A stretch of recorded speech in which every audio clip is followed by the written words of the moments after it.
Wow, Duncan Keith to the Edmonton Oilers. Did not see that one coming.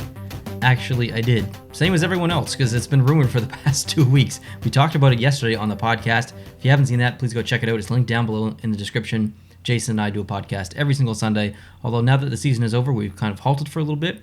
But we will still be talking hockey on there, probably at least once a month. So we'd love to have you on board. So this trade is expected, but almost surprising at the same time. I'm not sure if that makes sense. It's a bit contradictory, but I just expected more. I guess that's the simplest as I can put it. I just expected more from, I just don't understand how money wasn't retained. Like, I know Duncan Keith doesn't make a lot of money. It's only, 5.5 or whatever it is. It's 5.5 million. But I feel like, he's 38, or he's about to be 38. His birthday is in, days. He is on the final years of his time in the NHL, and he's being paid $5.5 million. And yeah, his leadership is going to be incredible, and his experience is going to be wonderful to pass down onto that core, like McDavid and Draisaitl and those other guys. That's great to have that. But is it worth paying $5.5 million for that, with no salary retained from Chicago, and you have to give up a third-round pick and Caleb Jones? Listen, I can't really speculate on Caleb Jones and what kind of a loss that could be or not loss. I'm not very familiar with him and his time in Edmonton. I've heard a lot of Edmonton fans complain about him, so I'll just say no comment on Caleb Jones from myself personally.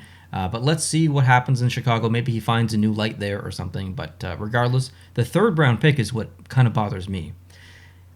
It's almost like Edmonton is doing Chicago a favor in taking Keith off their roster and off their cap, because Chicago might be looking to make some moves as well, cap-wise. But it's not like Edmonton has tons and tons of cap room to be able to do that. So I'm just surprised that they gave up a third-round pick. I would have expected maybe Caleb Jones in a fifth, maybe, but a third? Third seems a bit high for me, so I'm a bit confused with the third.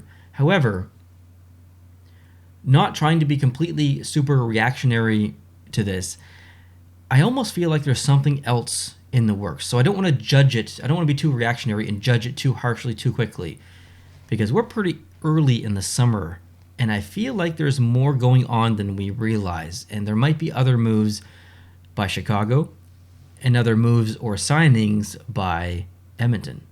So 2 teams here that I think both have bigger agendas at play. This move was just really a small part of that. And while it does seem big, yeah, it's Duncan Keith. Like, that's, 3-time Stanley Cup winner, incredible defenseman, very respected around the league. It's a big name. It's a big move. But he's at the end of his career, and it almost doesn't make sense in a way.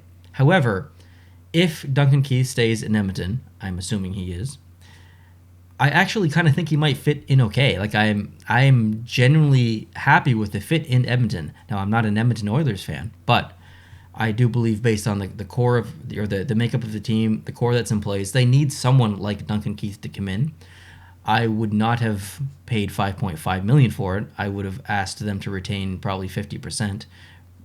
But it is what it is. Like I said, I think there's more in the works. So that's my thoughts on that. Basically, let's wait and see what else both teams have coming, because I don't see this trade individually being done. I feel like this is part of something else. So that's kind of my take on the situation. I don't want to give my strict critical thoughts on that quite yet. Okay, so enough of that. Just wanted to let you guys know I got a bunch of stuff to unbox on the channel. Like, a bunch of stuff. I got this weird looking package. It's not a jersey, so I'm going to be unboxing that for you guys soon. Here's a box straight from an NHL team. Can't wait to show you what's in here. I've got more jerseys in here. There's 3 jerseys in this bag to unbox. In this bag, there's another jersey. It's an alternate. I'm pretty excited to open up this one. It's very popular in the NHL, and I'm surprised that it didn't have it into my collection until now. And then this is the jersey that I spun the wheel for. If you haven't watched that video, go check it out. But we spun a wheel a bunch of times. We ended up with 2 teams, and it came down to the final 2. One was eliminated. The last team that remained, I bought a jersey for. I'm not going to tell you what team that is or what jersey. you can go check out the video. I posted it, I think, last week. So that's what this jersey is. So I'm going to unbox that on the channel.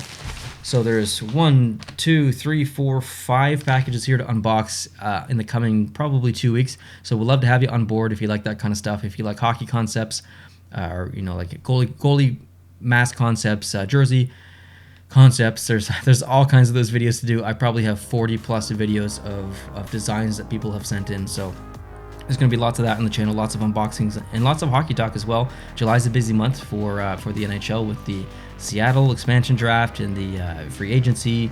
I think that's on the 28th. There's all kinds of stuff going on. So we'd love to have you on board here. Hope you're having an amazing day. Let me know what you think of the trade down below in the comment section, and I'll talk to you soon. Adios.